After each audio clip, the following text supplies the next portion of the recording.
Buenas, buenas, queridos amigos y amigas del canal, ¿cómo andan? Espero que se encuentren muy bien. Hoy nos toca un tema hermoso y muy apasionante. A mí me encanta todo lo relacionado con lo neuro y por eso trajimos a la especialista, a la doctora Inés Mintz. ¿Cómo andas, Inés? ¿Todo bien?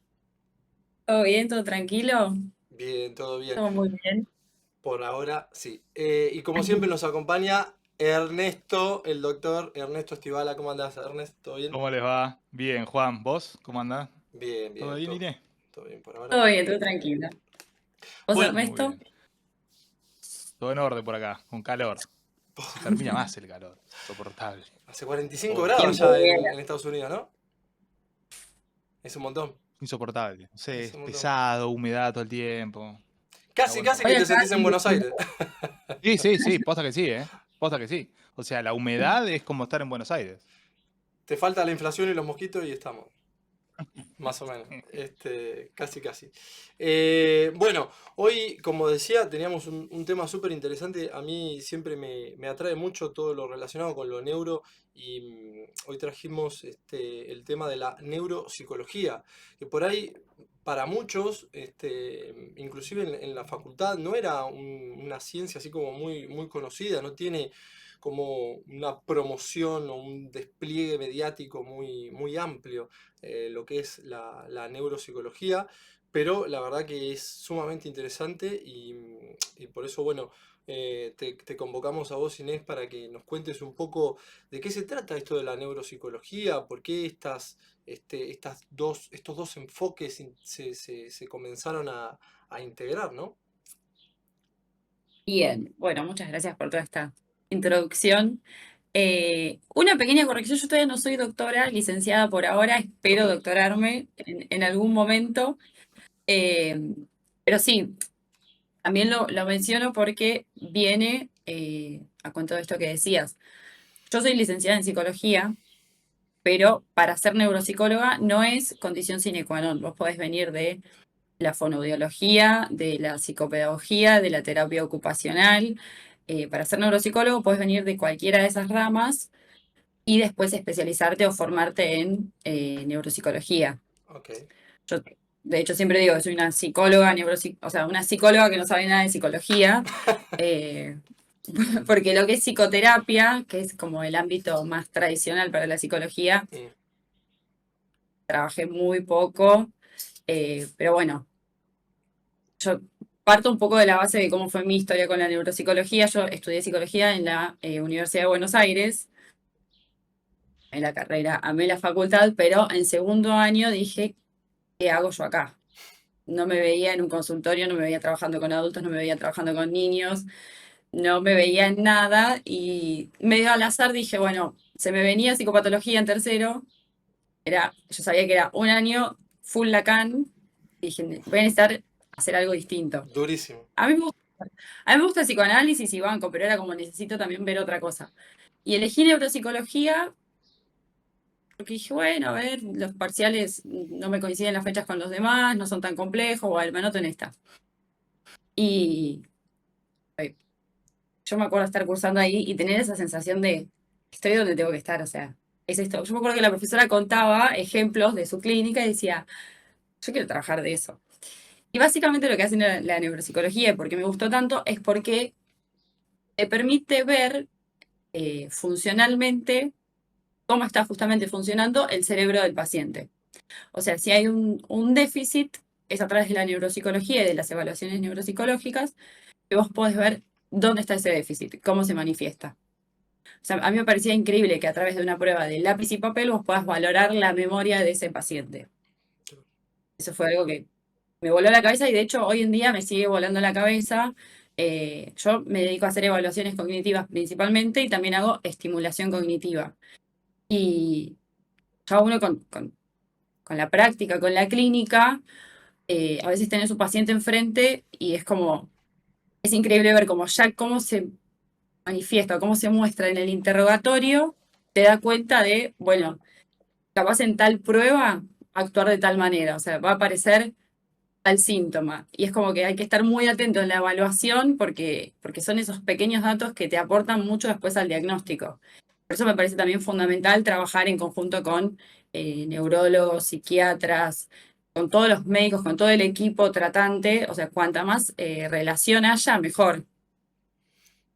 No es lo mismo a ver, te llegan pacientes con una orden que dice solicito evaluación neurocognitiva, punto, y pacientes que llegan con una orden que paciente con posible deterioro cognitivo tiene tal síntoma, tal síntoma, tal síntoma. Entonces eso te permite ya ir a la evaluación eh, como atento a esa sintomatología.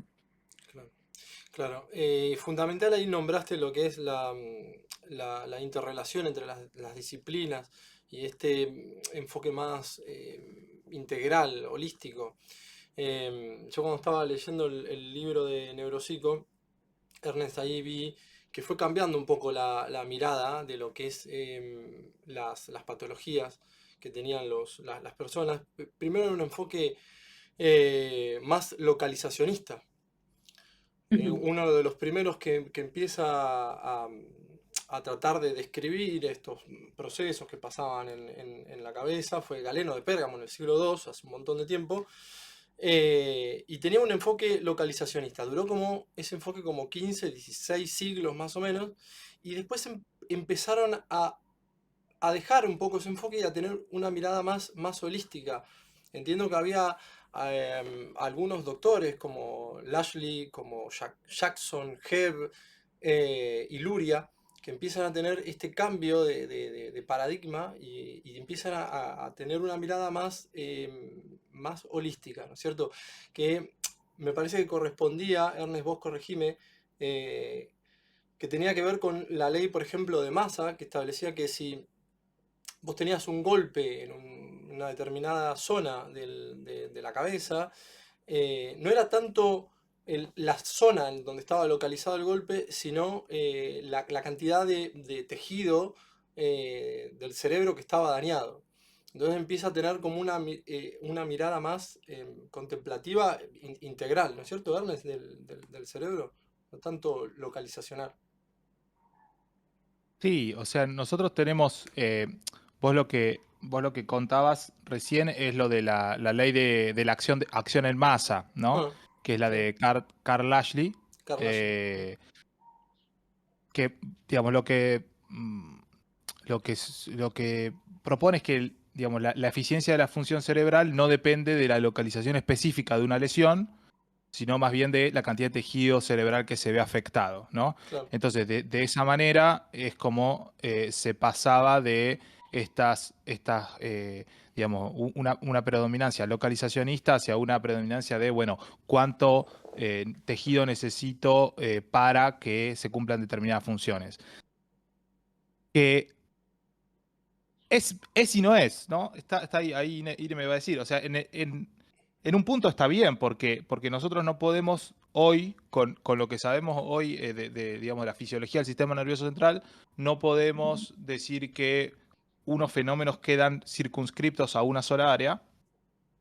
Cada vez más sabemos que las funciones cognitivas superiores son propiedades emergentes de interrelaciones, digamos, entre distintas áreas, pero a la vez todavía es válido decir que hay regiones del cerebro que están especializadas en la memoria de trabajo, en la memoria a corto plazo, en la atención, etcétera. Entonces, digamos que esta introducción que vos haces de Lashley abre el juego, ¿sí? Pero no anula todo lo que sabíamos de antes.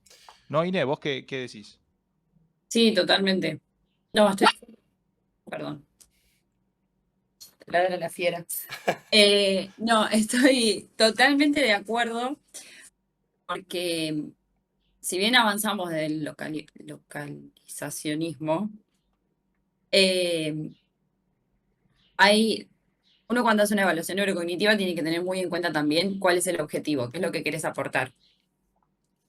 Por ejemplo, yo trabajo como neuropsicóloga en el Hospital El Cruce, en la unidad de video de epilepsia, pacientes candidatos a cirugía. Y ahí el aporte de la evaluación neurocognitiva es si el paciente tiene un déficit, te da cuenta de cuál es el área que está involucrada, el área que está afectada, entonces te indicaría o ayudaría a aportar, a localizar y lateralizar la zona epileptógena. Entonces ahí sí hablamos de bueno, esta tarea es deficitaria, entonces esta área estaría afectada. Y ahí sí hablamos, bueno, esta localización, o sea, hay una cuestión de localización, Claro. ¿se entiende? Sí, sí, Capaz sí, si haces un protocolo específico de atención, porque es un paciente que tiene dudas de si tiene TDAH o no, pero es más funcional, bueno, ahí sí es una cuestión más holística, más global, digamos. Y además, bueno, capaz hay un cierto déficit, pero tiene más recursos, hay más reserva, entonces eso permite sobrellevar un poco las tareas, ¿sí? Como eh, ayudarse de otras áreas y de otras fuentes como para disimular, digamos, ese déficit. claro. Sí, entiendo que ahora se usa más el modelo de Fodor, algo así, el modelo modular de Fodor. Que bueno, que justamente es esto, que si bien hay unidades que tienen una cierta especificidad, se entiende a integrar. A integrar. Ernest, había otra ley que era la ley del cerebro holograma, algo así, que había como unas neuronas de reserva que estaban solapadas, teoría del campo me parece que era, teoría del campo o de neuronas solapadas, que funcionaban justamente de reserva cuando se destruía cierta parte del tejido nervioso y se utilizaban como de reserva. ¿Funciona así un poco? ¿Vos decís la teoría del cerebro holográfico? Sí, creo que es teoría del cerebro holográfico, que fue cambiando de nombres, hay un par de nombres más. Em, Esa es una, digamos, esa teoría es, sí, digamos, está basada en la idea de que el cerebro almacena y procesa información como si fuera un holograma, ¿no? Claro, Está inspirado obviamente en la mecánica cuántica, la cuestión de holografía, todo eso que la verdad que yo no podría ir más allá, solo sé que de ahí viene el nombre. claro, Em, Pero la idea es, digamos, la idea, uno de los conceptos es que el almacenamiento de la información estaría distribuido, ¿no? De cierta manera. Entonces la información no está almacenada en una ubicación específica, sino que se distribuiría en todo el cerebro, ¿sí? Un poco como esto, como un holograma que almacena información aparentemente en toda una superficie y no en lugares específicos, de ahí saldría el nombre. claro. Y después que el procesamiento de la información también como que hay, digamos, la percepción de la frecuencia es en patrones de ondas, ¿sí? O de frecuencias, que es parecido a lo que también haría un holograma. Es decir, no está almacenado. Esto yo no sé cómo explicarlo realmente Como en palabras simples, detalle. claro, sí, sí. Claro, porque Sí, sí. además a mí me excede por ahí el terminar de entenderlo, pero esta idea de la información, digamos, almacenada en ciertas frecuencias de onda. Eh, y que, digamos, la interacción de estas ondas entre sí, pues es la que podría dar lugar a la percepción de imágenes, a la percepción de recuerdos. Y esto, digamos, viene de la idea de que a pesar de que hay partes del cerebro que resultan dañadas en una persona, como que ese organismo puede seguir recordando o realizar funciones Claro, importantes. claro. Entonces, desde ahí sale, bueno, la idea de, bueno, a ver, esto cómo puede ser que estuviera pasando. Y desde ahí se plantea esta hipótesis, digamos, que lo que trataría es como explicar por qué la información está distribuida en el cerebro, sí, de esta manera. Y bueno, entonces eso permite que a pesar de que tengas una parte que esté dañada, hay otras que siguen conteniendo la información que uno le adjudicaría solamente a esa región, ¿sí? Entonces de ahí sale la idea de una memoria no localizada, que a diferencia, bueno, de teorías más tradicionales que dirían, bueno, la memoria está localizada en áreas muy específicas del cerebro.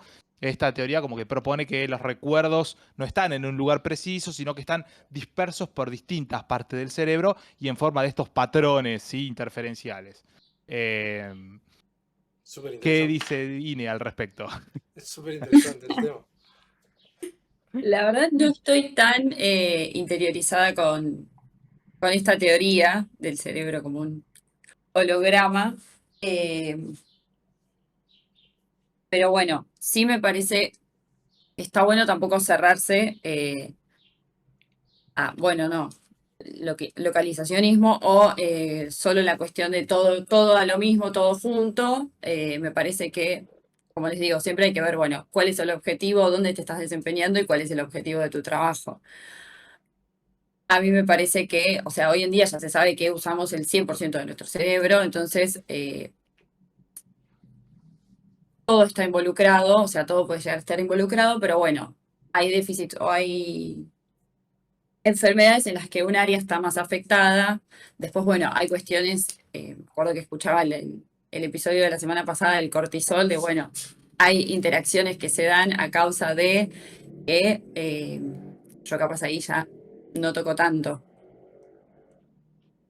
Claro. No sé. Irene, Uta, yo tengo una pregunta con esto que dijiste recién. ¿Cómo es eso de que usamos el 100% de nuestro cerebro? Porque la creencia, digamos, popular es otra, ¿no? Que se usa no sé cuánto, el Sí. 10%. ¿Cómo es? ¿Nos puedes contar cómo Sí, sabemos, por qué sabemos ahora que se usa el 100%? sí, antes se pensaba que se usaba un porcentaje muy mínimo de nuestro cerebro, ahora ya sabemos que es el 100%. Yo de escucharlo en varias clases, pero me parece que hoy en día ya con, por ejemplo, las neuroimágenes nos permiten acceder a, bueno, muchas más áreas involucradas en tareas muy específicas. Por ejemplo, lo que es neuroimágenes en el estudio del lenguaje ha avanzado un montón y hemos descubierto un montón de cosas, ¿sí? Por ejemplo, se sabe que no es lo mismo el área que lee e interpreta palabras versus el área que lee no palabras versus leer eh, chistes u oraciones con sarcasmo, ¿se entiende? O sea, como que se ve que hay, antes pensábamos, lenguaje era área de Wernicke, área de Broca, área de Wernicke involucrada en la comprensión, área de Broca involucrada en la producción, y llegamos a conocer de cada una de ellas gracias a afasia de Wernicke, afasia de Broca, y ya. O sea, era una parte en el lóbulo temporal, una parte en el lóbulo frontal. Y eso era lo que se sabía del lenguaje. Y hoy, gracias a eh, el avance de las neuroimágenes, por ejemplo, sabemos que no, que es una red muchísimo más extensa. Y encima más extensa y más específica. Lo mismo, por ejemplo, de hacer eh, cirugías craniotomías vigiles, que son cirugías con el paciente despierto. Entonces, tocando distintas partes, ves los síntomas que tiene el paciente. Si quieren, después me adentro más en eso. Eh, pero bueno, como que todo eso aporta mucha información de, bueno, hay redes muchísimo más extensas que están involucradas en las distintas tareas que realizamos día a día. Ok, y Inés, una consulta. Viste que vos, bueno, te especializaste, o sea, primero hiciste la licenciatura en psicología y después te especializaste en lo que es neuropsicología. Entiendo que igual dentro de la neuropsicología hay varias también ramas, ¿no? Hay gente que se dedica por ahí a la parte de la recepción del paciente, hacer un informe, después hacer la evaluación, hacer el test, hay como varias también funciones o tareas dentro de, ¿no? Dentro de la neuropsicología. No sé si quieres contar algunas de las que vos conocés o de las que desempeñás vos. Sí, y hay tantos ámbitos de inserción laboral en la neuropsicología, casi como toda la, como con toda la población que hay.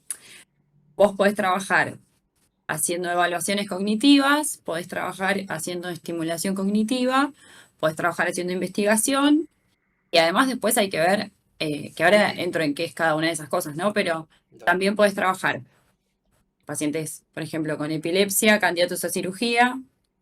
Yo también estuve en un ensayo clínico como neuropsicóloga con pacientes que iniciaban tratamiento con cannabidiol. Después podés trabajar, por ejemplo, hay un equipo de neuropsicología que trabaja con pacientes candidatos a cirugía de Parkinson en el Hospital Posadas.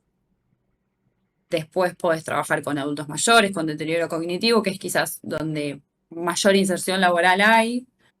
Eh, es muy amplio el rango de trabajos que hay porque es muy amplia la población que hay. Después también sé que hay un grupo de psicólogas que trabaja específicamente con eh, trastorno, eh, trastornos de traumatismo de cráneo, perdón.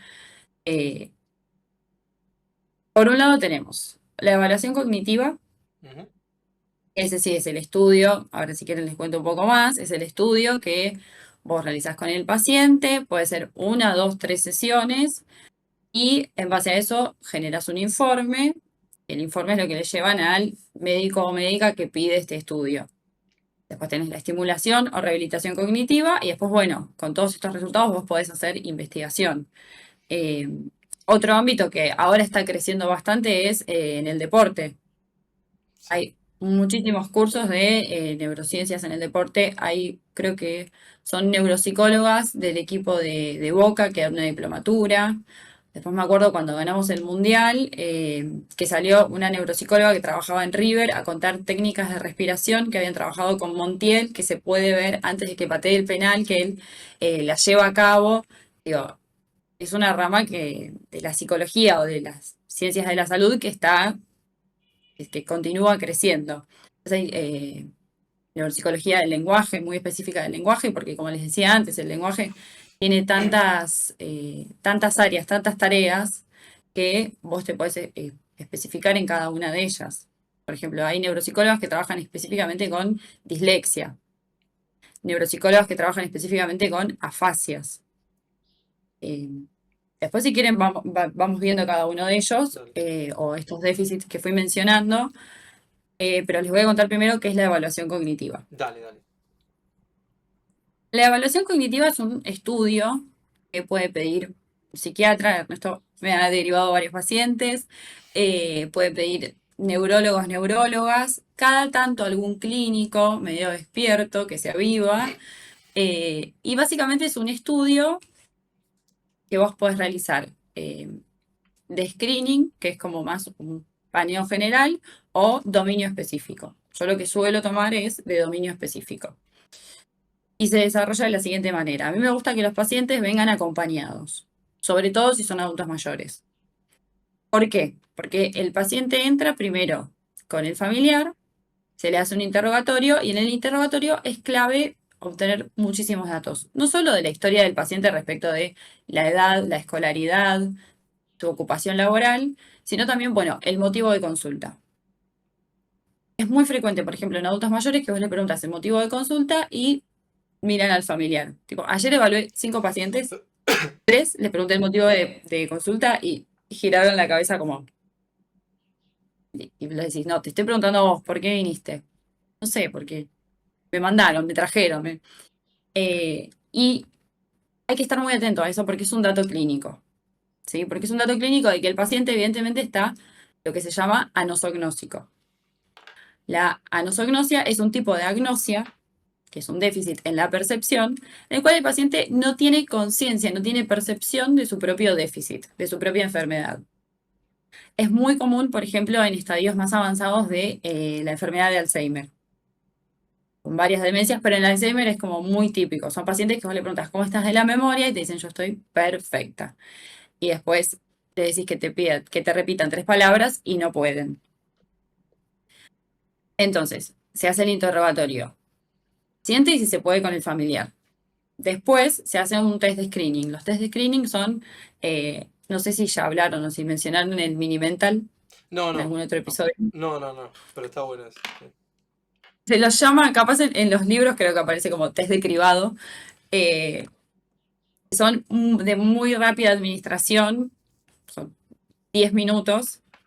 Y tenés un paneo general de la orientación, atención, memoria, lenguaje, que si bien lo ves muy rápidamente, no te permite hacer un análisis fino de esas funciones cognitivas. Y después sí haces ese screening rápidamente y después pasas a lo que es dominio específico. Administras tareas específicas de memoria, específicas de atención, de lenguaje y de funcionamiento ejecutivo. Puede pasar que vos teniendo un protocolo ya desarrollado, detectes que hay más síntomas del lenguaje o que hay una apraxia o que hay una agnosia. Bueno, ahí es cuando uno tiene que cerrar el libro de lo que se tiene que hacer y desviarse un poco de, bueno, acá estoy viendo algo más y hay que estudiarlo. Por ejemplo, eh, las agnosias son déficits en la percepción. Es en ausencia de un trastorno visual, no es que el paciente no puede ver o tiene cataratas o lo tienen que operar, no, es un paciente que ve bien, pero de pronto no puede reconocer objetos, por ejemplo. Ujú. O el paciente ve bien, pero de pronto se pierde en el espacio y no tiene que ver con la orientación. ¿Se entiende? Es algo más del reconocimiento de la percepción espacial.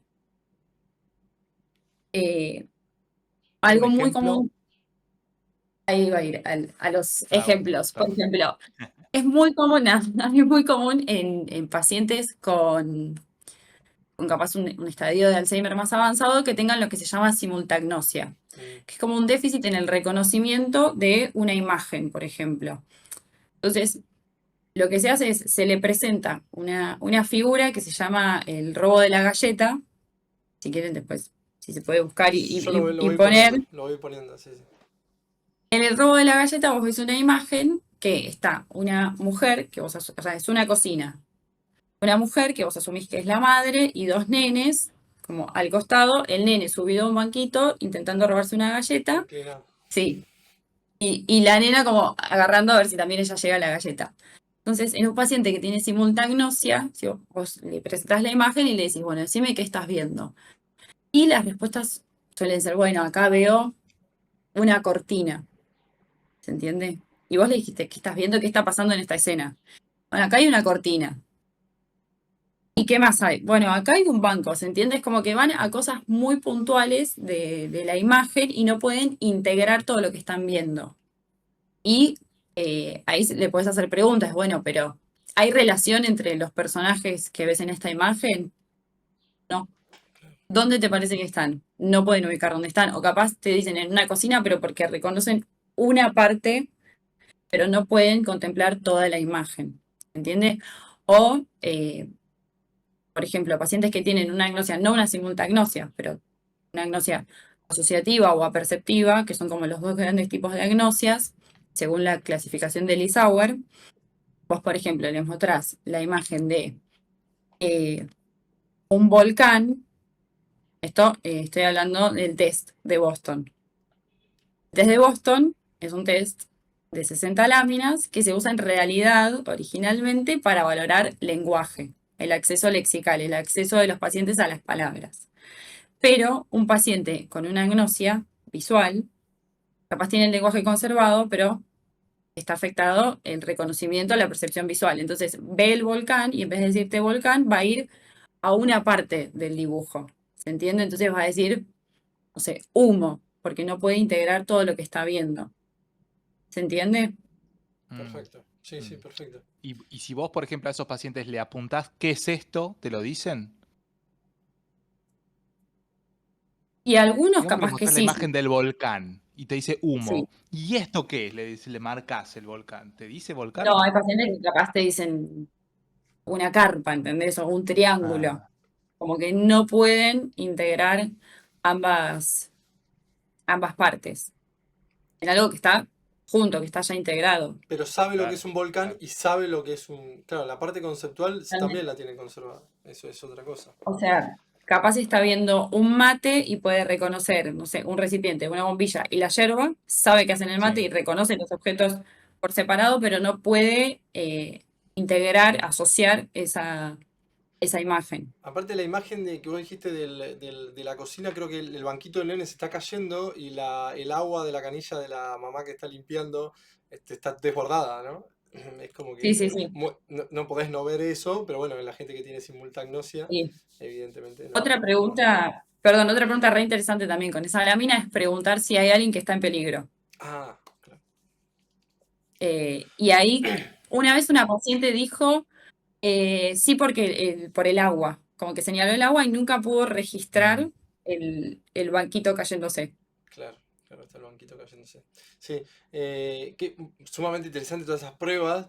Vos decís, bueno, pero parecen tontas, pero realmente el que sufre estas patologías no lo puede llegar a integrar, no lo puede llegar a reconocer. Bueno, ahí nombraste un poco algunos test, nombraste también algunas tareas. Vos específicamente, ¿qué es lo que estás en el curso acá en Varela, dijiste? ¿En el curso de Varela? Ah, mira, Sí, está bien. sí, sí. Ahí ¿cuál es la tarea específica que haces? ¿O tenés varias? Yo ahí soy neuropsicóloga, principalmente en la unidad de video de pacientes con epilepsia candidatos a cirugía. Ah, ok. También estuve en este ensayo clínico de cannabis porque un ensayo clínico que yo los evalué al mes 0 y al mes 6 con el protocolo de epilepsia para ver si había cambios en las funciones cognitivas. Si quieren les cuento un poco cómo es el protocolo ahí en el hospital. Dale. Porque ahí, por ejemplo, el test de screening no lo tomamos, pero porque dentro de los objetivos no es relevante. Porque ahí es como que tenemos una tarea muy específica de aportar a la localización y lateralización de la zona epileptógena. Ahí, por ejemplo, que no lo hago capaz en mis otros trabajos, en los consultorios, sí hacemos tareas específicas de memoria material verbal y memoria material no verbal. Ok. Hacemos primero, yo formo parte de un equipo, no soy la única neuropsicóloga, hacemos primero, por eso voy a hablar todo en plural. Primero, interrogatorio, eh, el paciente, escolaridad, ocupación laboral, Ahí va. años de epilepsia, medicación que toma, porque eso también es muy importante tenerlo en cuenta. A veces hay medicamentos, sobre todo antiepilépticos o anticrisis epilépticas, que influyen o pueden influir en el funcionamiento cognitivo de los pacientes. Por ejemplo, vos acá me vas a ayudar, pero el topiramato está comprobado, está estudiado que puede generar en los pacientes que tengan un síntoma que se llama anomias. Que las anomias son estas fallas es el no nombre, es la dificultad para poder acceder a una palabra, ¿sí? O sea, es ver una botella y decir, yo, tiene esta forma, contiene líquido, sirve para servirlo, pero no poder decir la palabra botella, ¿sí? Entonces, es por eso que preguntamos siempre también qué medicación están tomando. Además, bueno, la edad de la primera crisis, como para saber los años de epilepsia, también uno a medida que va aprendiendo pregunta cómo son las crisis, porque capaz te puede llegar a dar una idea de, bueno, en qué área o qué zona, qué lóbulo puedo pensar que está afectado por la epilepsia. Y después empezamos con lo que es el protocolo. Empezamos con las tareas de fluencia verbal. Este protocolo igual está publicado, si quieren yo después les paso el paper, porque es un protocolo que está publicado por nuestro grupo de trabajo, las tareas que tomamos. Fluencia verbal. Fluencia verbal se mide variante o restricción fonológica y restricción semántica. Restricción fonológica es, bueno, te voy a dar un minuto y quiero que me digas todas las palabras que se te ocurren con una determinada letra. Siempre es la misma letra. Se le aclara al paciente que además no puede decir nombres propios, ni de personas ni de países.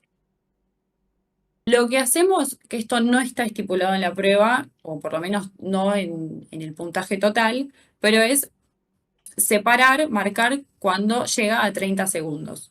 Porque eso te da una indicación de, bueno, capaz es un paciente que se terminó todo lo que tenía en el tanque. Los primeros 30 segundos te dicen 10 palabras y después te dice 3. Eso, no, o sea, en total dijo 13 palabras y punto, pero te aporta como un dato clínico. ¿Se entiende? Como a la funcionalidad del paciente. Después se toma fluencia verbal con restricción semántica. Ahora le decís, bueno, cambiamos la consigna, es importante esto, marcar como, bueno, ahora cambiamos la consigna, lo que estábamos haciendo, listo. A ver, hay que hacer un shifting, un cambio. Te doy un minuto y me tenés que decir animales, porque ahora estamos valorando según una categoría, según un campo semántico. Me tenés que decir todos los animales que se te ocurran en un minuto, no importa con qué letra empiezan. Y ahí es donde uno también tiene que prestar atención porque puede pasar que el paciente empiece perro, gato, puma, pantera, perdiz. Que si no estás atento se te pasa, pero ahí vos le tenés que aclarar, mirá que es con cualquier letra. Dice, con cualquier letra. Y eso también ayuda un poco al paciente, porque si no es como que se limitan ellos mismos, vuelven, y también es un dato clínico, vuelve, persiste y persevera en la consigna anterior, más allá de que vos le dijiste, basta con eso.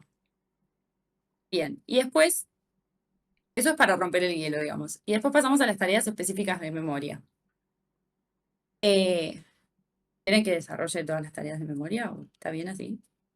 No, nombra alguna la que quieras, la que te parezca así como Sí, sí, sí, importante. sí. Sí, vos nombrá lo que te parezca. Bueno, yo porque tengo miedo de aburrirlos. No, al contrario. Bueno. Bueno, empezamos con las tareas de memoria. Podés elegir si verbal o visual. Para la tarea de memoria material visual, se le presenta al paciente la figura compleja de Rey. Si quieren también. Es una figura que es compleja, es difícil, no es copiar unos triángulos puestos de distinta manera o un cubo Yo que le faltan algunas líneas. traté de acordarme la memoria, es imposible esa figura. Parece como un pescadito así, es imposible. Es compleja, es verdaderamente compleja. Y además, si bien la usamos para valorar memoria material visual o habilidades visoperceptivas, la copia, también te da una idea del funcionamiento ejecutivo de ese paciente. Porque hay pacientes que capaz no planifican cómo la van a copiar, entonces empiezan así nomás de una manera más bien impulsiva, y después cuando tienen que ir a los detalles más finos, dicen, ay, esto me quedó mal, ay, esto me quedó más grande, más chico, más... Y es muy interesante también ver hasta el trazado, que esos pacientes son los que después vamos con el psiquiatra y le decimos, ¿qué onda? Impulsividad, ansiedad, ¿cómo viene con eso? Que eso es lo gratificante también de trabajar en un grupo de trabajo interdisciplinario, porque vos tenés esa información clínica y querés ir a contrastarla con lo que obtuvieron desde otras áreas. Bueno, entonces le tomamos la copia de la figura compleja de Rey y después lo que se llama el recuerdo inmediato. Yo creo que cuando ustedes hablaron de memoria, hablaron de los procesos básicos de la memoria, Sí. lo que es la codificación, el almacenamiento y la recuperación. Ujú. Entonces, estos test de memoria buscan abordar esos tres procesos básicos. Como, bueno, el almacenamiento, la codificación, digo, el primer momento de, bueno, recibo esta información y la tengo que retener. Entonces, el paciente copia, ahí no estamos valorando memoria porque tiene la figura ahí mismo. Retiramos, volvemos a dar una hoja en blanco, esta vez sin la copia, bueno, volvé a hacer todo lo que te acuerdes. Eso se llama el recuerdo inmediato. Y cuando termina eso, pasamos a memoria material verbal, toda esa información junta. Memoria material verbal se mide con la lista de palabras de Rey, que son 15 palabras, 15 sustantivos, que tienen que ser imaginables, o sea, tienen que ser cosas que vos tengas la representación visual de esto que yo te estoy nombrando. Siempre son las mismas palabras y siempre están en el mismo orden, o sea, para todos los pacientes es lo mismo. Y eso se lee 5 veces, o sea, yo lo leo, el paciente repite las palabras que se acuerden. Yo vuelvo a leer, el paciente vuelve a repetir. Y así 5 veces. Después pasamos a una lista distractora y después de esta lista distractora, que son también 15 sustantivos imaginables, pero distintos de la primera lista o de la lista 1, le volvés a preguntar al paciente y le decís, bueno, decime todas las que te acordás de las que dijimos varias veces. Que ahí los pacientes te quieren mandar al rey churro porque te dicen, no, ya está. Entonces ahí también valorás como el recuerdo inmediato. En primer momento, bueno, esta información, ¿qué quedó almacenado? ¿Qué puede recordar? Y ahí ya pasás a tareas de, por ejemplo, lenguaje, como les mencionaba antes, el test de Boston, que te permite valorar un aspecto del lenguaje que es el acceso lexical por entrada visual. Después tenés tareas de atención bueno, la atención es una función cognitiva también muy compleja, hay varias modalidades de atención, todas influyen durante todo el protocolo, digamos, durante toda la evaluación cognitiva. Las que se toman más generalmente son atención sostenida, no sé si conocen el Trail Making Test A, No, yo no. ¿lo No. vieron el TMT? El TMT es una prueba que se compone de la parte A y B. La parte A valora atención sostenida y la parte B valora atención alternante. En la parte A, el paciente tiene que unir números de menor a mayor y la cantidad de tiempo que tarde es lo que te dice, eh, lo que te aporta información sobre cómo está su atención sostenida. O sea, el puntaje bruto es la cantidad de segundos que tarda. Después la parte B es, además de números, letras. Y valorás atención alternante, porque la atención alternante es esto, es valorar el cambio de un estímulo cognitivo a otro. ¿Se entiende? La atención alternante es yo dejo de prestar atención a este estímulo para pasar la atención a este estímulo y vuelvo y es ese cambio, ese shift de la atención constante. Es ir y volver, ir y volver. No es como la atención dividida o simultánea, que yo estoy prestando atención a varios estímulos a la vez, sino que es, yo estoy prestando atención a este y tengo que dejar para ir a este, para volver. ¿Se entiende la diferencia? Sí, Sí. y una pregunta ahí. ¿Vos qué opinás sobre el aumento de la supuesta detección de casos de trastorno de déficit de atención en adultos? ¿Vos ves algo de eso o ves que no es tan así, que es más una cuestión, no sé, de social? Y mira, yo de pacientes que me han llegado con duda de trastorno por déficit de atención e hiperactividad adultos, Sí. largo interrogatorio y con una prueba, un protocolo específico de atención, decís, bueno, me parece que no es atención. En la gran mayoría de los casos, no quiero generalizar, quiero hablar desde mi experiencia, pero en la gran mayoría de los casos no fue atención, sino que fue ansiedad. Porque A después ver, del ¿cómo es eso? protocolo, y después de darles el protocolo de administrar todas las pruebas, les doy el HADS, no sé si ya contaste qué es el HADS, No. el cuestionario, un cuestionario que te aporta si hay sintomatología o no, o posible sintomatología o no de depresión y de ansiedad. Generalmente los valores de ansiedad dan muy elevados.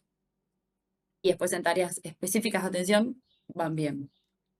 Y ahí, ¿qué vínculo podés hacer vos desde tu conocimiento y tu experiencia entre la ansiedad elevada y la queja en cuanto a la falta de atención? Y porque uno cuando tiene capaz mucha ansiedad no se da cuenta, pero hay mucho recurso cognitivo implicado en este gasto de energía que te genera la ansiedad. Porque, por ejemplo, un paciente que está rumiando constantemente, vos no te das cuenta, pero tu atención está en esta rumiación, en este pensamiento constante que vos no podés cortar. Y claro, el recurso atencional o tu atención puede ser muy buena, muy mala, pero si vos estás pensando pensamientos generalmente negativos y además tenés que preparar la comida y armarte la vianda para irte a trabajar y hacer el informe y hacer esto y hacer lo otro y estar con un paciente o en la oficina atendiendo el teléfono y con el Excel, digo, como muchas tareas que también implican un esfuerzo cognitivo o que la atención esté puesta ahí y la atención en algún momento va a decir, mirá, no puedo con todo, entonces va a parecer que en realidad es un déficit de atención, pero en realidad es que la ansiedad te está pidiendo esa atención, te la está como robando, por así decir. Claro, claro. Como que tenés una capacidad limitada, no tenemos capacidad infinita de administrar los recursos y están desviados hacia Claro, esto que nos genera la densidad. Y por ejemplo, claro. eh, ¿hay alguna, dentro de tu disciplina, hay algún instrumento fiable que se pueda utilizar?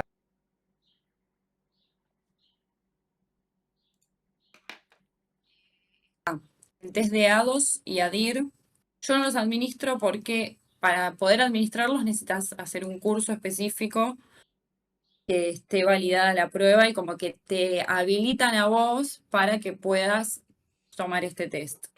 Y por lo que sé, igual sí va de todas las edades, de pocos meses a adultos. Em, y sí, sí, sí, se pueden, son bastante fiables y bastante buenos por lo que tengo entendido yo como para esto, para detectar el autismo, más allá de la edad. Lo que pasa a veces piensa más helados, ADIR pensado en niños, pero también es para Sí. adultos.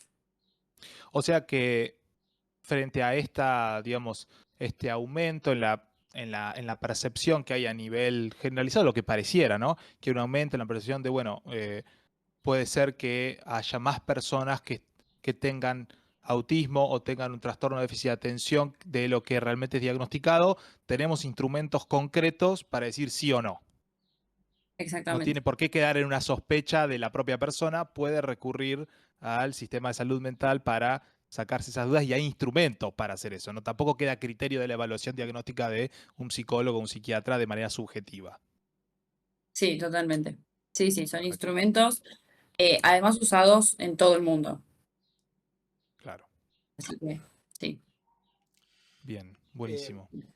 Inés, vos esto que está comentando Ernest de la percepción general de la sociedad, de que si puede haber un aumento o no en estas patologías, hay como una paradoja médica en cuanto a lo que es la longevidad de la persona y que evidentemente cuando tienen algún accidente de tránsito o, no sé, accidentes cardiovasculares o cosas por el estilo, evidentemente le quedan secuelas, con lo cual también se puede ver un montón más lo que es la evolución de la patología, de tratar de aplicar la rehabilitación y demás, ¿no? Digo paradoja porque parece ser que, bueno, que estiramos, se pudo estirar un poco más la vida de las personas, pero a la vez por ahí lo que es la prevención primaria, secundaria, terciaria, todavía está ahí medio enclenque. Sí, totalmente. Sí, por eso otro ámbito de la neuropsicología que mencionaba era esto de estimulación o rehabilitación cognitiva. Capaz en los casos que mencionas vos, si es por ejemplo por un traumatismo, por un golpe en la cabeza, sea, se busca más que sea una rehabilitación, porque vos lo que buscas es, bueno, esta función cognitiva que está afectada, rehabilitarla, como volver a lo más cercano a un estadio previo. Ujú. ¿Se entiende? Por ejemplo, yo antes lo hago muy esquemático, me acordaba 15 palabras, ahora después del traumatismo me acuerdo 2, pero puedo recuperar y acordarme 10 con la rehabilitación. Con, por ejemplo, una enfermedad neurodegenerativa, puede ser un Alzheimer, una demencia frontotemporal, mismo un Parkinson, capaz la rehabilitación no sería efectiva, pero sí una estimulación. Lo que suelo hablar con mis pacientes o con sus familiares es como, bueno, a ver, la memoria no va a volver a ser la misma porque ya hay un proceso neurodegenerativo actuando. Entonces no vamos a volver a un estadio inicial. Pero lo que podemos hacer es retrasar que sigan apareciendo síntomas, ¿sí? O sea, antes se acordaba 15 palabras, ahora se acuerda 10. Si no hace estimulación, la semana que viene se acuerda 5. Con estimulación lo que se busca es retrasar eso, ¿sí? Que sea dentro de 6 meses que se acuerde 5. ¿Se entiende? Es como, bueno, ir dando estrategias al paciente para que las vaya incorporando y paleando el inicio de esos síntomas. O sea, como que, bueno, cada vez aparezcan más tarde. Claro, importantísimo. Claro. Y, y las causas que más generales que ves vos de estas patologías, ¿cuáles son? No sé, de apraxias, de agnosias. ¿Ves mucho accidente de tránsito? ¿O qué? Yo trabajo sobre todo, bueno, con epilepsia y con adultos mayores. Entonces, generalmente es esto, es una enfermedad neurodegenerativa. Neurodegenerativo. Eh, Tuve algunos pacientes, sí, de, por ejemplo, un choque en la moto y un trastorno de memoria importante que quedó después, pero generalmente, ya te digo, yo trabajo es epilepsia y enfermedades neurodegenerativas. Eh, Bien, bueno, justo Juan me preguntaba esto, ahora me acordé. La causa de, por ejemplo, las apraxias, las agnosias. Son síntomas que aparecen, por ejemplo, por un traumatismo o en la enfermedad de Alzheimer ya más avanzada. Por ejemplo, hay una apraxia que es muy específica, que es la apraxia del vestir, que son pacientes que tienen dificultades quizás a la orden de, bueno, ponete la campera y capaz tienen dificultades como para poder ponerse la campera, abrochársela, encontrar cuál es el brazo que corresponde. Y no es que tienen dificultades motoras, ¿sí? Porque la apraxia es justamente esto, es eh, déficit en realizar movimientos coordinados que previamente teníamos aprendidos. Acá estamos hablando de algo que antes estaba y a partir de un momento dado no está más. Este momento dado puede ser un traumatismo, puede ser una enfermedad neurodegenerativa y es importante conocerlo y conocer en la historia del paciente porque es lo que te permite después trabajarlo en rehabilitación o en estimulación, bien, haciendo tareas más específicas de aquello que le genera dificultades en el día a día. Quizás hay pacientes que, por ejemplo, uno puede detectar una apraxia en con una tarea que se llama series motoras de Luria, que vos, Juan, lo mencionabas a Luria al principio, y lo visionario que fue porque él desarrolla estas series motoras, que son una serie de movimientos que se hacen en el escritorio con el paciente falla o tiene dificultades como en la planificación de secuenciar estos movimientos. Bueno, es lo que te permite después pensar un plan de estimulación de, bueno, tareas más específicas de, bueno, que trabaje de cierta copia de ciertas figuras con el lápiz. Por ejemplo, está el juego, el Tangram, viste que son distintas figuras. Nunca jugaste al Tangram. Por No. ejemplo, vos tenés un triángulo, un rombo, un cuadrado, un círculo, y le mostrás una, o sea, una imagen que tiene que formar uniendo esas figuras. Entonces vos le das las figuras separadas y el paciente tiene que copiarlo, y eso es una forma más lúdica, si se quiere, de trabajar con las praxias, ¿sí? Porque tiene que coordinar los movimientos como para formar la misma imagen. Sería praxia Mientras tanto, constructiva. también, claro, por ejemplo. Si no, por ejemplo, esto ya si tenés más recursos, vos le das platos, vasos, cuchillos y le mostrás una imagen de cómo tiene que poner la mesa. Entonces el paciente tiene que copiar lo que está viendo en la imagen, tiene que quedar igual. Eh, Ustedes y siguen. además, bueno, también oh, perdón. No, termina, por favor. No, que también es una forma de trabajar las nocias, por ejemplo, o sea, la percepción, el reconocimiento. ¿Qué ibas a decir, Juan? No, te quería preguntar si siguen un modelo cognitivo, a ver si la falla está en el sistema semántico, en el lexicón de salida, en el lexicón de entrada, a ver si hay sé que hay como un mapa, un modelo cognitivo para tratar de identificar, a ver bien dónde estaría la falla, ¿no? O la alteración. Eso es quizás haciendo una evaluación más específica de las praxias, que yo nunca hice, nunca he tenido que llegar al punto de hacerla. Eh, Evaluaciones más específicas sí he hecho de lenguaje, bueno, para detectar si se trata de una afasia progresiva primaria, de variante semántica, variante fonológica. Eh, la afasia, si quieren hablo un poco más de qué es eso, es una alteración en el lenguaje. Tenemos la afasia, que yo hablaba al principio, me voy a volver a los orígenes, que tenemos afasia de Wernicke o afasia de Broca. Sí. La afasia de Wernicke es aquella en la cual los pacientes tienen un habla fluida, o sea, es como que pueden hablar sin parar, sin parar, sin parar, pero impresiona que no comprenden lo que se les está diciendo. O sea, uno capaz les pregunta, bueno, ¿vos de qué trabajaste? Y empiezan a hablar y hablar y hablar y hablan 2 minutos y nunca contestaron de qué trabajaban. Mm, Además, es un habla que uno, si se pone a pesquisar síntomas, encuentra que tiene lo que se llaman parafasias semánticas. Las parafasias semánticas es decir una palabra por otra. Por ejemplo, yo quiero decir vaso y digo taza. Es el mismo campo semántico, pero varía, o sea, cambia porque no es la palabra que yo quería decir. ¿Sí? O, por ejemplo, quiero decir lápiz y digo lapicera. Eso es una parafasia semántica. Después estos pacientes también suelen tener un discurso que está lleno de parafasias fonológicas, que es cambiar un fonema, o sea, una parte de la palabra por otra. Okay. Por ejemplo, quiero decir lápiz y digo capis. ¿Entiendes? O sea, cambio la por K. Entonces eso es una parafasia fonológica. Y tienen también lo que se llaman neologismos, que es inventar palabras, o sea, son no palabras, palabras nuevas. Y después tenemos la afasia de Broca, que son pacientes que tienen ya dificultades en la producción del lenguaje, que comprenden, pero tienen muchas dificultades para producir las palabras.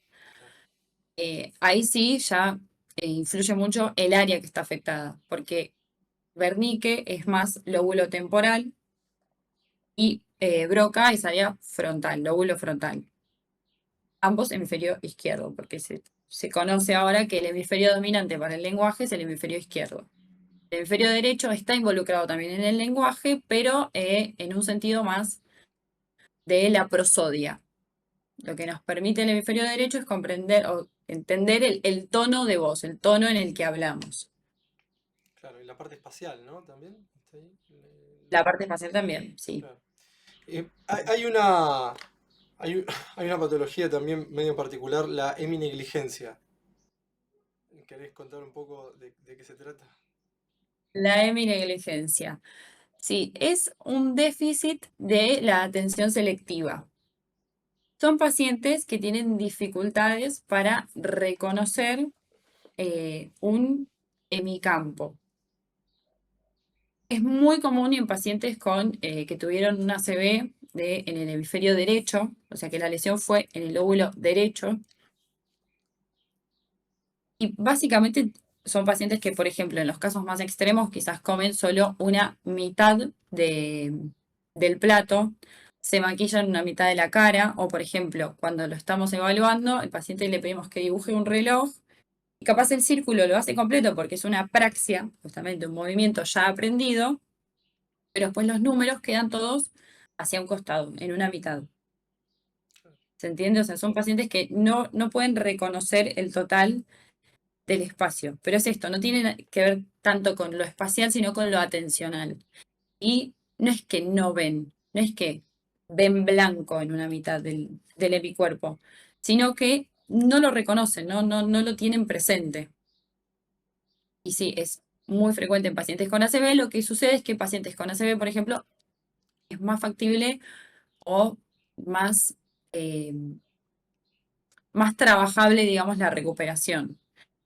Pacientes con, por ejemplo, un tumor en el lóbulo parietal derecho, que ahí hablamos de una extracción, o sea, de algo que se quita, que se saca, es más difícil que recuperen.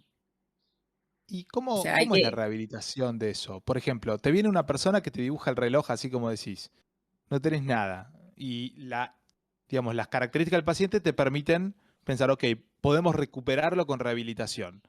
¿Cómo sería la rehabilitación? Y es enseñarle a dirigir de manera selectiva justamente su atención a ese lugar que no reconoce. Entonces, como girar lo que sería es el hemicuerpo. Por ejemplo, el otro día hablábamos de una paciente que tenía una heminegligencia y tenía dificultades para leer. Y esto lo voy a tomar de una intervención de Patricia Solís, que es mi supervisora, quien me enseñó todo respecto de la neuropsicología. Y ella, una estrategia es, cuando lees, haces una línea roja en el libro, entonces vos volvés, ¿entendés? Y sabes que hasta que no volvés a la línea roja, no terminaste de leer, o sea, es como que recién ahí empezás, ¿entiendes? Porque si no, leo nada más una mitad y claro, cuando Claro. sigo, me queda incompleto o incoherente porque no tiene sentido, ¿entiendes? Como ese tipo de recursos. O por ejemplo, un paciente que si llega a no comer una mitad del plato, bueno, Girás. sabes que tenés que girar el plato, claro. Todo te lo pones del lado que reconoces, del lado que no te genera ninguna dificultad, ¿sí? O sea, del lado, por ejemplo, derecho. Te pones el celular, te pones los anteojos, el mate, el vaso, todo de este lado. Y también ahí involucras al entorno. O sea, si vos le vas a servir comida, servile del lado derecho. No se lo pongas del izquierdo. Si le vas a hablar, háblale del lado derecho. No le hables del lado izquierdo. ¿Se entiende? ¿Y cómo aporta eso, digamos, de poner todo en el lado que sí reconoce a la rehabilitación, para que empiece a también usar la otra parte? Y como para facilitarle también un poco el día a día. Porque después Ah, sí vas haciendo tareas más específicas de, bueno, lleva tu atención acá, pero si yo no veo que tengo las cosas acá, no las reconozco, no las tengo presentes, en cambio es, bueno, por ejemplo, estás tomando una estrategia posible, se me parece, estás tomando y dejarte en una el vaso derecho y en el otro el vaso izquierdo. Ir alternando, ¿entendés? Quizás en un momento inicial del ajá. derecho, pero después ir alternando como para, bueno, ir haciendo ese juego de, bueno, voy y vengo, voy y vengo. Y con las demás, por ejemplo, con las apraxias, con, no sé, una apraxia motora, una ideomotora o ideatoria o la apraxia de la marcha, ¿hay algunas técnicas para las apraxias o para las agnosias, las que vos quieras compartir? Para las apraxias, les comentaba antes esto, por ejemplo, jugar al Tangram o jugar a juegos así más, por ejemplo, se me ocurre el Shenga, ponele que tenga que construir o con bloques, o esto, bueno, darle que ponga la mesa, que ordene la ropa, porque además también te permite trabajar el funcionamiento ejecutivo. Ponete, entonces vos le pones toda la ropa y bueno, tienen que doblarla, clasificarla y después llevar a guardarla, por ejemplo. Ok. En cuanto al orden, la verdad es que trabajar las praxias viene muy bien. Sobre todo porque vos pensás, bueno, tareas que después día a día te ayuden, ¿sí? Porque si vos le das algo que está completamente fuera de contexto respecto de cómo se desempeña después, y Claro. qué sé yo. Eso miraba mucho, la parte ecológica, la mirada ecológica que tiene, ¿no? La neuropsicología, que como que se adapta al paradigma N igual 1. Es al día a día del paciente, hacerlo nada, específico para ese paciente, tratar de adaptar un poco lo que es la teoría y la práctica a ese paciente particular. Como decías, la persona no puede leer, esa persona no puede leer, entonces le haces una línea, esta mirada como ecológica de cada paciente, está bueno eso, me parece, ¿no? Totalmente, porque también, por ejemplo, esta paciente estaba la queja cognitiva de la lectura. Claro, Hay pacientes que no leen, entonces, bueno, no les vas a dar esa estrategia. claro. Pero sí, la idea es pensar, bueno, primero cómo te afecta a vos este déficit y después qué podemos hacer para que no te influya tanto. Mismo para pensar tareas en la estimulación, por ejemplo, tengo una paciente que le gusta leer Sartre y habla francés y otras pacientes que no, entonces es como que, bueno, no les puedo dar a todas lo mismo porque es cuando, bueno, porque además, si no sé, tengo una actividad de los animales de la granja, capaz a una le resulta súper interesante, pero a esta que lee Sartre y habla en francés, me Claro, tira por la cabeza. Más allá de que esté muy afectada y que tenga muchas dificultades en realizar estas tareas, como que lo que tengo que buscar también es que le interese lo que estamos haciendo. Claro. claro, que tenga que ver con la motivación propia de la intrínseca de la persona, ¿no? Sí, sí, Claro, fundamental. sí, sí. Nombraste algunas agnosias, no sé si querés nombrar alguna más. Yo antes de empezar el programa le estaba nombrando a Arlen que hay algunas como que me darían cierta pena, no sé, la musia, hay un par que me suenan como, digo, qué lástima sería no poder escuchar música, Sí. entender los tonos, entender, ¿no? Todo eso. Y si querés nombrar algunas agnosias y cómo se pueden trabajar, sí. Sí, a mí la que siempre también me resulta, que digo, uy, debe ser difícil, es la prosopagnosia, Uf, que es el no reconocimiento de rostros, claro, de rostros previamente conocidos, o sea, son pacientes que quizás ven a su esposo y no lo reconocen como su esposo, o sea, no le reconocen el rostro, saben que es su esposo, y acá vamos a lo mismo, es como que puede verlo y decir, ah, sí, tiene el pelo morocho, tiene bigote, tiene nariz así, la boca así, reconocen los rasgos visuales y faciales, pero no pueden integrar esa información con lo que ya tienen almacenado de, bueno, estos rasgos de este rostro pertenecen a esta persona. Eh, Brad Pitt y aparentemente la verdad tiene. que, ¿cómo? Brad Pitt aparentemente Sí, tiene prosopagnosia. Sí. sí, había leído lo mismo. Empiezan Duro. a identificar, sí, empiezan a, porque aparte sería duro no reconocerse vos, si yo Brad Pitt, qué maldición, ¿no? No poderme ver en el espejo, digo, porque no es solamente no reconocer rostro familiar, sino a veces no puedes reconocer el tuyo propio. Digo, qué bajón, sos Brad Pitt y no te puedes mirar al espejo, digo, bueno, qué macana. Sí, Tragedia Empiezan, griega. claro, eso sería como una maldición, Es de ¿no? tragedia, ¿no? Tremendo. Sos Brad Pitt, pero no Sos lo Brad Pitt sabes. y no te podés ver en el espejo. Digo, qué claro. bajón. No hay peor bajón. Va, sí, hay peor, pero bueno. Y empiezan a reconocer también esto, el tono de voz, la vestimenta, ¿no? De los familiares o Sí, van por otro lado. Bueno, no poder sí, se reconocerlo. trabaja mucho eso. Yo nunca he tenido que trabajar, o sea, nunca tuve un paciente que tenga una prosopagnosia ya como establecida, pero trabajas eso, sobre todo, el reconocimiento del tono de voz, de la vestimenta, de la marcha, capaz algún rasgo característico, muy característico de esa persona, hacer el trabajo de asociación, eh, pero sí, vas buscando ese tipo de estrategias. Después hay una agnosia muy específica, que es la agnosia de los colores. Yo nunca tuve un paciente que la tenga, que también a veces está la confusión de, bueno, pero ¿qué es? Un daltonismo, pero no es daltonismo porque acá se supone que es algo que ya estaba adquirido y se Claro. pierde. Pero es este déficit en el reconocimiento de los colores.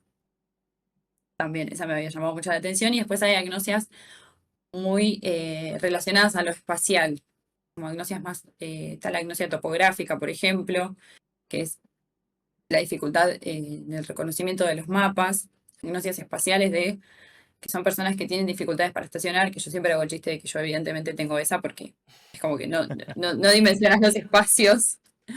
Eh, pero sí, hay varios tipos de agnosia. Capaz no es tan común que vengan diciéndote tengo agnosias, porque generalmente la agnosia, la apraxia, eh, forman parte de una sintomatología más general. Ok. Y la afasia, capaz, lo que difiere es que sí tiene su entidad propia, digamos. Es como que, bueno, son estos síntomas del lenguaje muy marcados. Un paciente que capaz tiene dificultades para estacionar o con lo espacial, es muy difícil que ese sea el motivo de consulta con un neurólogo. Por ejemplo, el no reconocimiento de los rostros.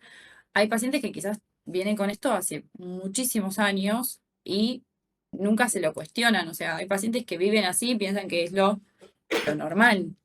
Todo el mundo le sucede. Eh, yo formo parte de la diplomatura en neuropsicología de la UNAG, que la recomiendo para quien se quiera anotar para hacerla el año que viene. Y tenemos una docente que hablaba la otra vez de prosopagnosias y que tenía un paciente que le dijo, yo pensé que, o sea, esto me pasa hace años, yo pensé que era lo normal y que a todo el mundo le pasaba esta dificultad para reconocer rostros. Claro. Y fue cuando Impresionante. se estudió por otra cosa, claro, que dijo, yo también tengo esto, como que salió medio de casualidad en el interrogatorio con la Se estudió porque no neuropsicóloga, podía estacionar bien y ahí le apareció esto. porque Pobre. Che, chocó otro Ine, auto. Chocó a la por hermana y no ejemplo, se dio cuenta que era la hermana. claro. Claro. Y por ejemplo, ¿hay casos asociados a excesivo consumo de estupefacientes, de drogas ilegales, con la aparición de algunos de estas manifestaciones que estuviste contando? Porque hasta ahora nombraste accidentes y vejez, digamos, Alzheimer. ¿Podría pasar por esto, por ejemplo? Y el tabaquismo, ¿no? Claro. Y Abuso de sustancias. Claro, sí. mira, yo no estoy tan en el tema, hay un campo de investigación muy específico al respecto sobre adicciones y sobre alcoholismo, y creo que influyen o afectan sobre todo el funcionamiento ejecutivo. Esto es bien lóbulo frontal, planificación, organización, pensamiento abstracto incluso, la comprensión de ironía, de sarcasmo, de refranes, metáforas. Todo eso empieza a verse afectado. La memoria de trabajo que es muy relacionada, o sea, forma parte o se entiende dentro del sistema de la memoria a corto plazo, que también se ve afectada. O sea, como sistema de memoria, la memoria a corto plazo sí se vería afectada en problemas de alcoholismo, de adicciones, a cualquier estupefaciente, como decías vos. Eh, O entonces sea, la son pacientes marihuana que... también, ponele. Y la marihuana se creería que sí, que memoria a corto plazo y atención Y también. atención, claro. Pero la marihuana, si entendemos CBD más THC, o sea, con Sí, ese sí, claro. componente psicoactivo. Sí, sí, sí. Sí, No el aceite de cannabis, digamos, lo que se usa de forma terapéutica, que en realidad no tiene el componente de THC. Pero el THC en particular, ¿no? Digamos, lo que se sí, usa como de uso recreativo. sí, sí, eso sí, parece que afectaría. Ya te digo, yo tampoco quiero ser muy categórica porque no es mi ámbito de inserción, pero Ujú. he leído varias investigaciones. Y el Sí, control del comportamiento también, ¿no? Sí, es claro. parte del síndrome disejecutivo, ¿no es cierto? Sí, Claro, y sí, yo, sí. sí. Perdón, lo que tiene el alcoholismo además es que después puede generarte lo que se llama el síndrome de Korsakoff, Uf, que es un tipo de demencia, Claro. sí, con unos síntomas bastante marcados, además como síntomas raros, síntomas que uno capaz no suele ver en su clínica. Creo que respecto de, por ejemplo, la percepción visual suele verse afectada. Bueno, y eso, el síndrome de Korsakoff se relaciona con el alcoholismo. es uno de los primeros casos que vimos que También. lo proponía Sachs, creo que era. Mm, Porque al principio parecía ser otra cosa, entonces la importancia que vos nombrás que te llamás a los familiares y ves el entorno, ves los antecedentes, entonces tenés todo un enfoque más global del paciente. Y claro, cuando saltó que tomaba excesivas cantidades de alcohol, venía por otro lado, venía por el síndrome de Korsakoff. Vos sabés que en el Borda, en el Hospital Borda, hay, digamos, como registros que ya en este momento son históricos, que son las primeras documentaciones de pacientes que se atendieron. Es decir, estamos hablando del siglo XIX,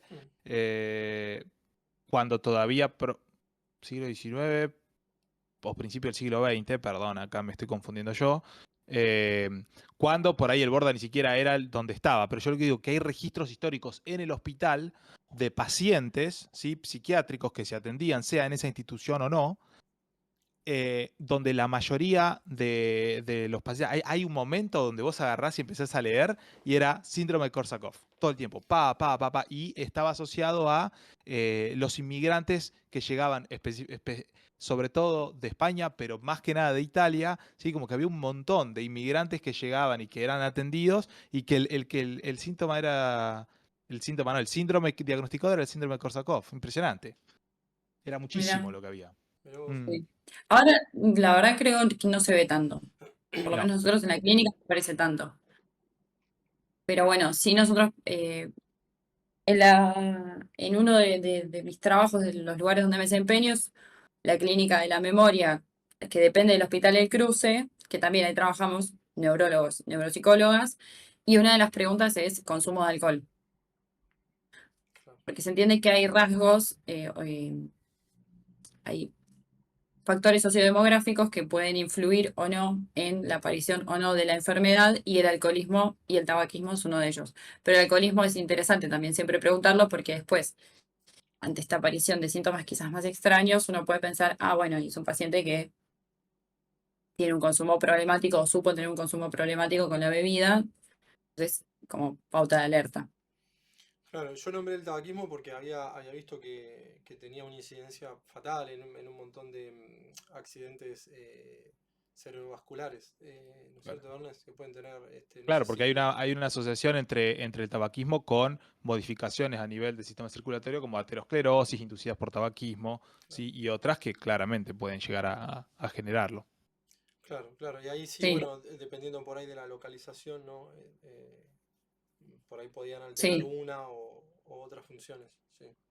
Claro, sí. Bueno, y exactamente. también es importante, no, esto ya no es un consumo, pero hipertensión y diabetes en pacientes adultos mayores son factores de riesgo que capaz al paciente la evaluación cognitiva le da impecable, pero yo siempre en sugerencias pongo, se sugieren pautas de vida saludables y además un seguimiento de ese paciente todos los años, porque es el paciente que vos lo tenés que seguir, porque si no hace caso a las indicaciones médicas, en cualquier momento ya no lo tenés para evaluación y lo tenés para estimulación, Claro. porque termina desarrollando una demencia. No digo que sea en todos los casos, pero ya sí a los 63 tenés alguna queja de memoria, la evaluación te da bien, pero a vos tu memoria te genera una queja subjetiva, tenés una queja cognitiva de, bueno, mi memoria no está funcionando tan bien, la evaluación te da bien, pero el año que viene, y vamos a ver. ¿Y cuáles son esas Y pautas que les das de vida saludable? ejercicio físico, siempre, salir a caminar, ah, no me gusta, bueno, vas a aquagym, no me gusta, bueno, vas a yoga, o sea, algo, algo tenés que hacer. Eh, Caminar es la más típica porque además es la mejor para mí porque es gratis y porque salís al aire, estás, o sea, que Mm, oxigenás un poco el cerebro, pero ejercicio físico siempre y actividad social, juntarse, no solo, viste, a veces está restringido a la familia, como bueno, no, también ir y hablar con el almacenero, ir y hablar con la que vende acá a la vuelta, interactuar con otros. Juegos de ingenio, jugar a las cartas, al ajedrez, al pintar un mandala, si te gusta pintar el mandala, Representa algún el desafío, ¿no? crucigrama, claro, algo que haga que tu cerebro esté activo. Eh, Todo esto también se relaciona con la reserva cognitiva. La reserva cognitiva es algo que, bueno, estamos estudiando, pero que se sabe que es la reserva que tenemos en el cerebro, que cuando empiezan a aparecer estos síntomas es gracias a esta reserva que se va como el cerebro se va nutriendo, se va agarrando de esta reserva como para, no me sale la palabra, esto ya no me cayó ahora, pero como para paliar esto, ¿entendés? O sea, como, bueno, tengo este déficit, pero esto Para que fui suplir. reservando, esa era la palabra, pero con lo que fui reservando a lo largo de toda mi historia, vengo a suplir este déficit. Claro. Y la reserva cognitiva es, a ver, hay factores que, bueno, ya está, es lo que tenemos de antes, la escolaridad de nuestros padres, nuestro nivel de escolaridad, pero después, por ejemplo, cursos o talleres. Un curso o taller podemos hacer en cualquier momento de nuestra vida. Entonces, a estos pacientes, capaz, yo que soy de Florencio Varela, les ofrezco los cursos de UPAMI, que se dan en la UNAG, en la Universidad de Varela, o hay cursos también en la UNCI, o hay cursos que dan en centros de jubilados. Bien, como que participen de esos talleres de lo que a ellos les interese, porque lo bueno es que cada vez hay más oferta. Entonces, bueno, lo que les genere interés, que vayan. Después, otra área de la reserva cognitiva es idiomas, interés musical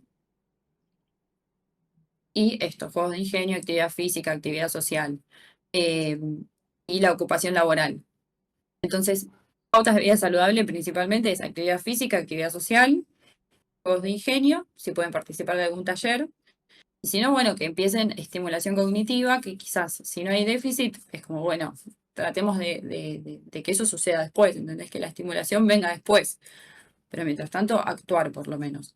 Y también involucrar a la familia, llevar una dieta saludable, también súper importante.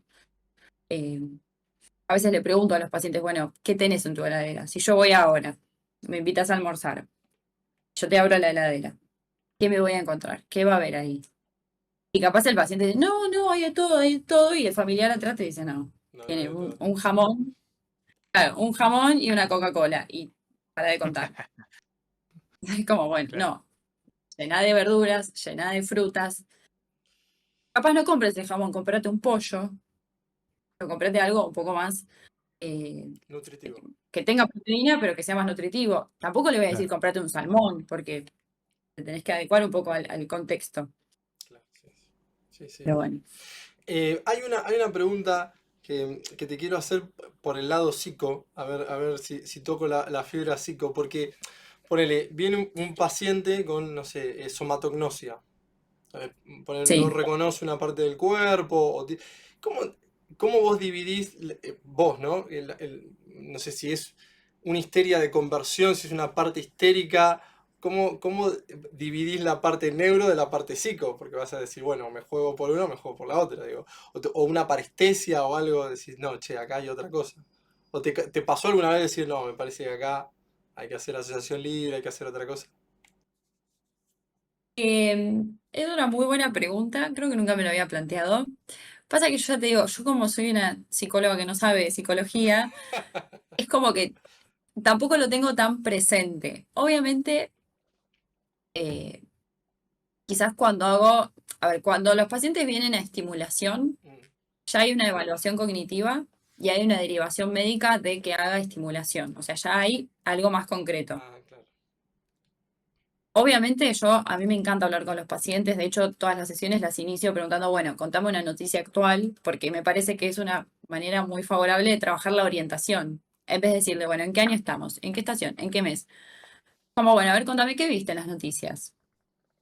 Y si el paciente me dice, no, bueno, intentaron matar a Cristina Fernández de Kirchner, es como, sí, bueno, te quedaste en el tiempo, ¿entendés? Hay pacientes que capaz vos le preguntas una noticia y te dicen algo que pasó hace 2, 3 meses y me parece que tendríamos que ir actualizando. O tenés el paciente que te dice, no, no miro las noticias.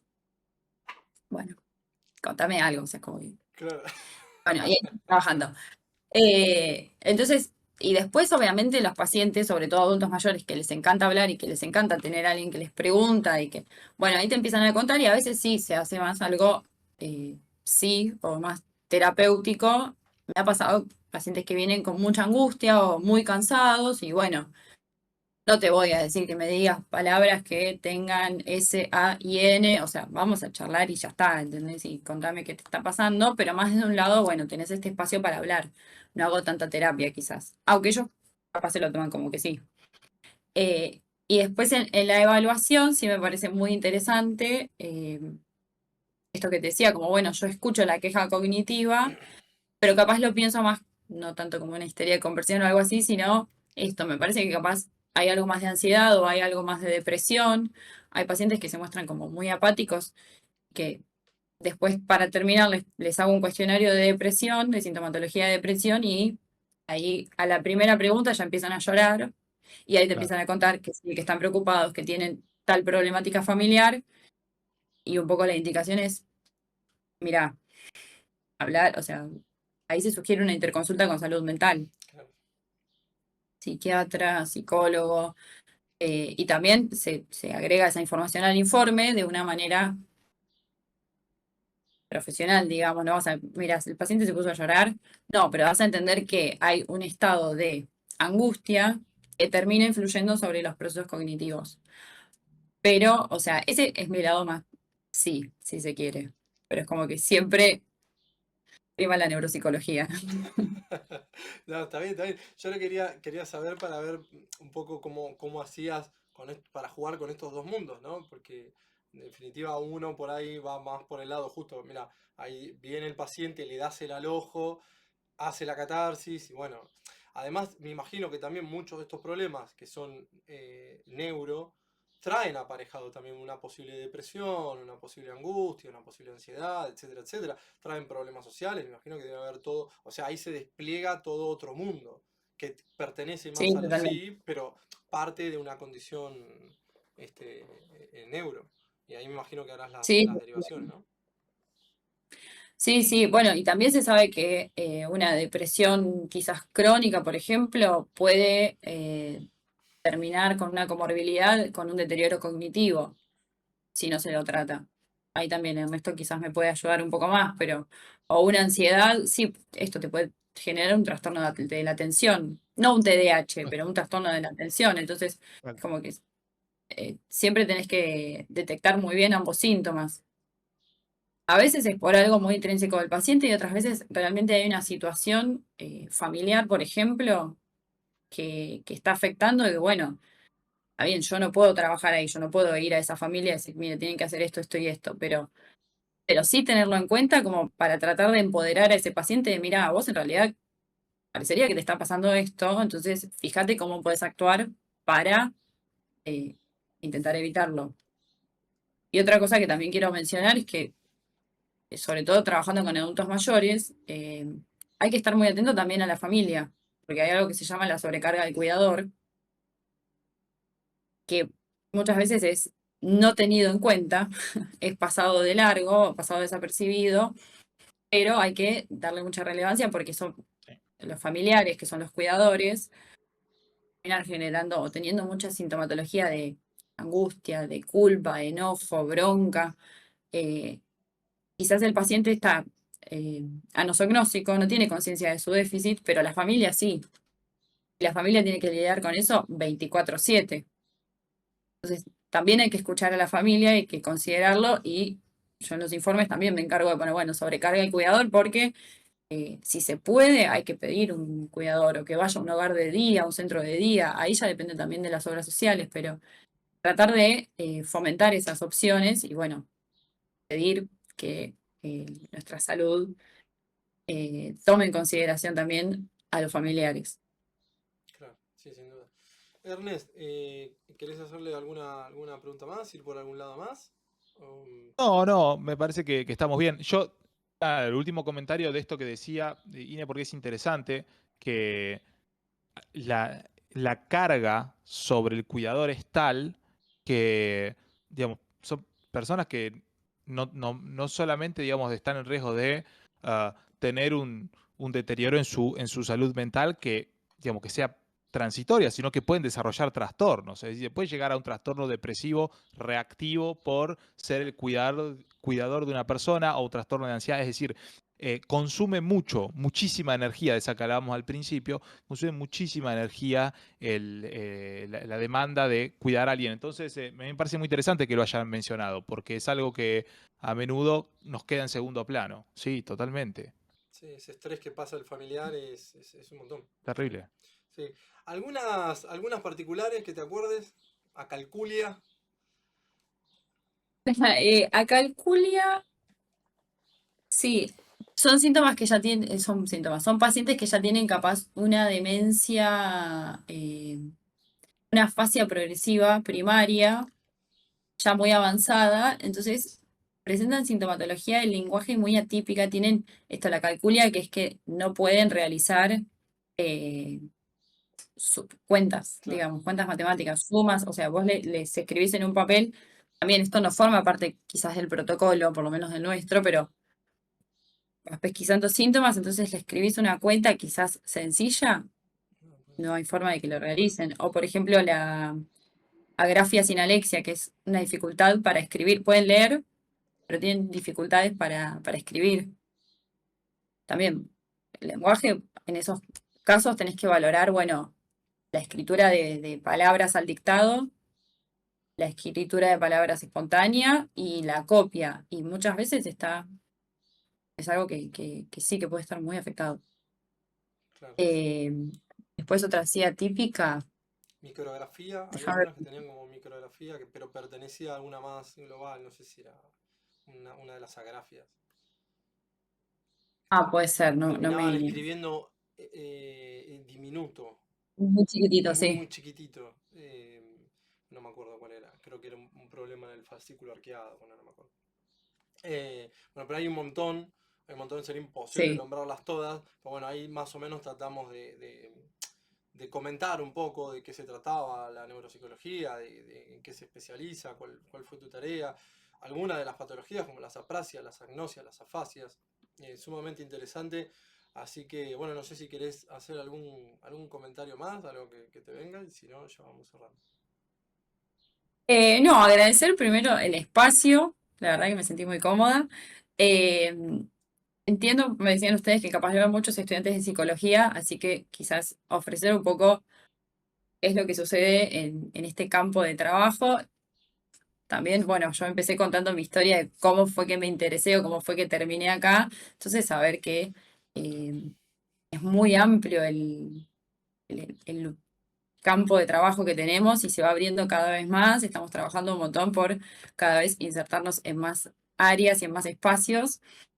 Eh, Nada, a mí me fascina la neuropsicología, me fascina que a través de una tarea de hablar o de lápiz y papel podés tener información de qué está pasando en ese cerebro. Me parece fundamental trabajar de manera interdisciplinaria.